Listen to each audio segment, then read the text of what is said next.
अस्सलाम वालेकुम dear students, कैसे हैं आप सब। My name is Rayan Malik and I am here to teach you science class 8th। आज हम स्टडी करेंगे चैप्टर नंबर 10 का टॉपिक लिवर्स एंड मूवमेंट्स।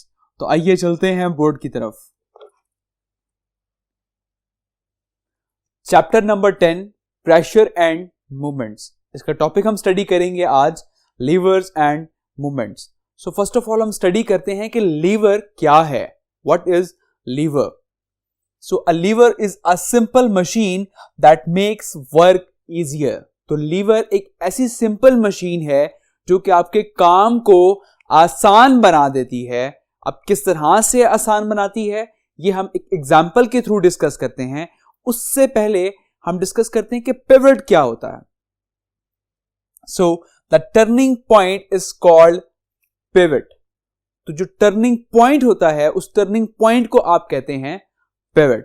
अब ये भी आपको एग्जांपल से ही कंसेप्ट क्लियर हो जाएगा कि पिवट बेसिकली क्या है। लेट्स सपोज एक एग्जांपल डिस्कस करते हैं कि एक नट है जिसको आपने खोलना है। तो अब इस नट को खोलने के लिए दैट्स मीन आप फोर्स अप्लाई करेंगे। सो इट कंक्लूड्स कि फोर्स जो है वो टर्निंग इफेक्ट भी प्रोड्यूस कर सकती है। फोर्स जो है उससे हम टर्निंग इफेक्ट भी प्रोड्यूस कर सकते हैं। अब जैसा कि आप देख सकते हैं कि यहां पर ये एक नट आपको नजर आ रहा होगा। Okay, this is not. अब इस नट को अगर आपने खोलना हो तो क्या आप इसको हाथ से खोल सकते हैं?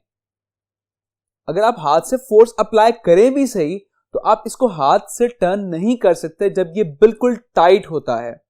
ओके, सो ये जो टर्निंग पॉइंट है इस टर्निंग पॉइंट को हम कहेंगे पिवट। और अब इस नट को आपने टर्न करना है तो अगेन हम स्पैनर से फोर्स लगाएंगे और जब हम फोर्स लगाएंगे तो ये नट आपका टर्न हो जाएगा और टर्न होगा दैट मीन नट आपका खुल जाएगा वहां पे। क्लियर? तो इस तरह से होगा क्या कि अब हम हाथ से अगर फोर्स लगाते तो हम इस नट को ओपन नहीं कर सकते थे, लेकिन जब हमने स्पैनर यूज किया तो स्पैनर से इजीली हमने नट यूज कर लिया। दैट्स मीन कि स्पैनर यहां पे एज अ क्या एक्ट कर रहा है? एज अ लीवर एक्ट कर रहा है। और इस स्पैनर के थ्रू हमने क्या किया? अपने काम को आसान कर लिया और हमारा नट जो है वो इजीली ओपन हो गया। क्लियर? अब बात यह है कि हम पहले उस नट के ऊपर अपने हैंड से फोर्स लगा रहे थे लेकिन नट आपका ओपन नहीं हो रहा था। हमने स्पैनर यूज किया और अगेन आप वहीं हाथ से ही फोर्स लगा रहे हैं लेकिन अब आपका नट ओपन हो रहा है। दैट्स मीन कि ये जो स्पैनर है, दैट मीन कि लीवर, जो लीवर है वो क्या कर रहा है? आपकी फोर्स को मल्टीप्लाई कर रहा है। Okay, so I can say कि लीवर क्या है? Lever is a force multiplier. ये फोर्स मल्टीप्लायर है जो कि आपकी फोर्स को मल्टीप्लाई करके ज्यादा फोर्स बना देता है और इस तरह से वो नट जो है वो आप इजीली ओपन कर सकते हैं। क्लियर? अब हम कुछ टर्निंग इफेक्ट डिस्कस करते हैं। Turning effect can be increase by using, कि जो नट का टर्निंग इफेक्ट था कि टर्निंग इफेक्ट हम इंक्रीज कर सकते हैं किस तरह से? By using more force.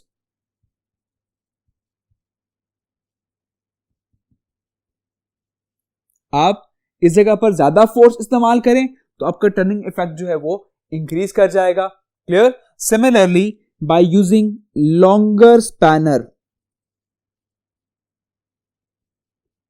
तो चूंकि इस केस में हम स्पैनर यूज कर रहे हैं दैट्स वाई लॉन्गर स्पैनर को यूज करके हम इस टर्निंग इफेक्ट को इंक्रीज कर सकते हैं। दैट मींस कि लीवर की जो लेंथ है उस लेंथ को आप इंक्रीज करके आप टर्निंग इफेक्ट इंक्रीज कर सकते हैं। तो हम एक एग्जांपल डिस्कस करते हैं। जैसे कि आपने देखा होगा कि कार्स में जब हम उस नट बोल्ट को ओपन करना होता है, टायर के नट बोल्ट को, तो हम क्या यूज करते हैं? वहां पे एक स्पैनर यूज करते हैं और स्पैनर की आपने लेंथ भी देखी होगी जो कि काफी छोटी होती है।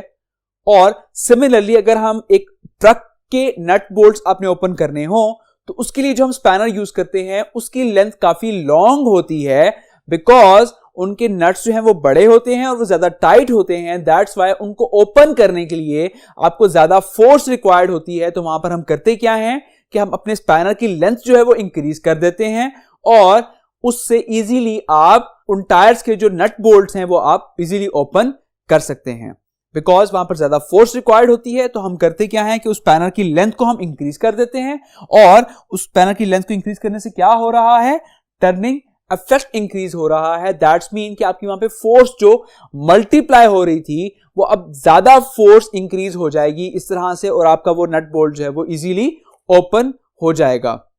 क्लियर? आई होप आपको लीवर का कंसेप्ट क्लियर हो गया होगा कि किस तरह से हम लीवर से अपने काम को आसान बना देते हैं, और जो टर्निंग इफेक्ट है वो भी आपका उससे इजी हो जाता है।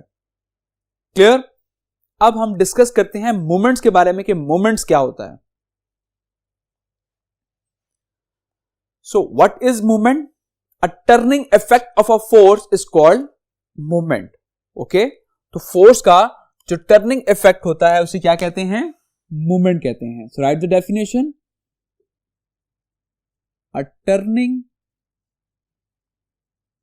effect of a force is called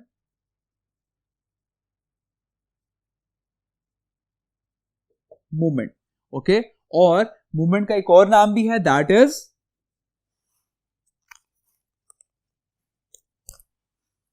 is torque. Movement को आप टॉर्क भी कह सकते हैं। Clear? And similarly movements depends on, तो मूवमेंट किस किस चीज पर डिपेंड करता है।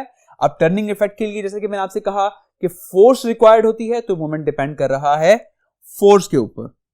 So the first thing is force. Okay, and the second thing is कि टर्निंग इफेक्ट के लिए जैसे कि मैंने आपसे कहा कि हम स्पैनर की लेंथ को अगर हम इंक्रीज कर दें तो हम टर्निंग इफेक्ट को इंक्रीज कर सकते हैं। दैट्स मीन कि हम मूवमेंट को भी इंक्रीज कर सकते हैं।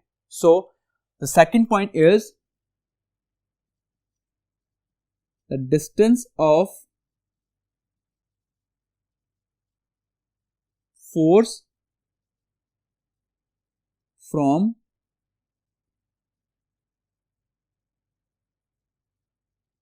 Turning point. Okay, turning point से जो फोर्स का डिस्टेंस होता है उस चीज को हम अगर हम इंक्रीज कर दें, दैट्स मीन कि वहां भी आप मूवमेंट को इंक्रीज कर सकते हैं। तो मूवमेंट बेसिकली दो चीजों पर डिपेंड कर रहा है, that is force and the distance of turning effect from the force. Okay, clear? अब हम डिस्कस करते हैं कि मूवमेंट हम किस तरह से कैलकुलेट कर सकते हैं, and by using the formula that is movement is equal to force multiply by distance of force from turning point। Clear? तो ये है इसका बेसिकली फॉर्मूला जिसके थ्रू आप मूवमेंट कैलकुलेट कर सकते हैं कि किसी भी एप्लीकेशन में कितना मूवमेंट क्रिएट हो रहा है, तो वो हम फाइंड आउट कर सकते हैं by using this formula. Clear?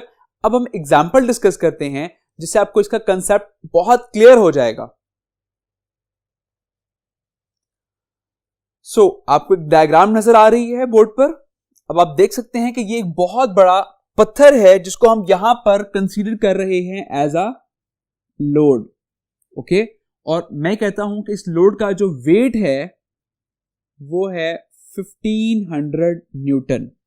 Let's suppose it is 1500 Newton. अब हमने इस पत्थर को हिलाना है, इसको मूव करना है। अगर हम ऐसे ही फोर्स लगाएंगे तो हम इस पत्थर को मूव नहीं कर सकते। इसके लिए हम क्या यूज कर रहे हैं? हम एक लीवर यूज कर रहे हैं जिसके थ्रू आप देख सकते हैं कि आपका काम जो है वो बहुत ज्यादा आसान हो जाएगा। और अब अगर हम सपोज करें कि लेट्स सपोज कि हम इस जगह जो फोर्स अप्लाई करेंगे that is of 300 Newton. Okay, I hope कि आप एनालिसिस कर सकते होंगे कि हमने अगर इस ऑब्जेक्ट को, इस लोड को मूव करना है तो हमने एक लीवर को इस तरह से प्लेस कर दिया। अब जब हम इस पे डाउनवर्ड फोर्स अप्लाई करेंगे तो होगा क्या कि आपका ये पत्थर लिफ्ट हो जाएगा और इस तरह से ये जो पत्थर है ये मूव कर सकता है। ओके, सो अब बेसिकली इसमें है क्या कि हमने ये नोट करना है कि हमारा इसमें टर्निंग पॉइंट कौन सा है। तो आप देख सकते हैं जैसे कि यहां पर एक वेज प्लेस है, और अब जैसे ही हम इस पैनल पर एफर्ट अप्लाई करेंगे, फोर्स अप्लाई करेंगे, so it is a force. मैं मेंशन कर देता हूं ये क्या है, फोर्स है जो आप अप्लाई कर रहे हैं। अब जैसे ही इस पर आप फोर्स अप्लाई करेंगे तो होगा क्या कि ये जो लीवर है ये इस साइड से क्लॉकवाइज डायरेक्शन में मूव करेगा और इधर से लीवर अप हो जाएगा। सो हमने कैलकुलेट करना है कि यहां फोर्स अप्लाई हो रही है and this is the turning point.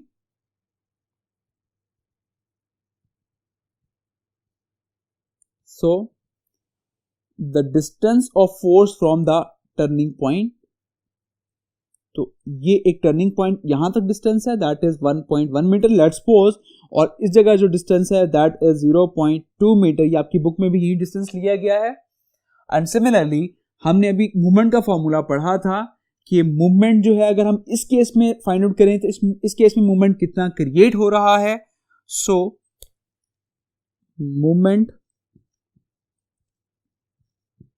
1 that is equals to force multiply by distance। so इस केस में जो फोर्स यूज हो रही है that is 300 Newton multiply by distance जो है that is 1.1 मीटर। तो अगर इसको हम मल्टीप्लाई करें तो आपका आंसर आ जाएगा 330 न्यूटन मीटर। क्लियर। सिमिलरली अगर हम इस लोड पर क्रिएट करेंगे, इसको मूव करने के लिए कितना मोमेंट रिक्वायर्ड है, so the moment 2 that is also equals to force multiply by distance। तो यहां पर जो फोर्स है वो इक्वल होगी इस लोड के एंड दैट इज 1500 न्यूटन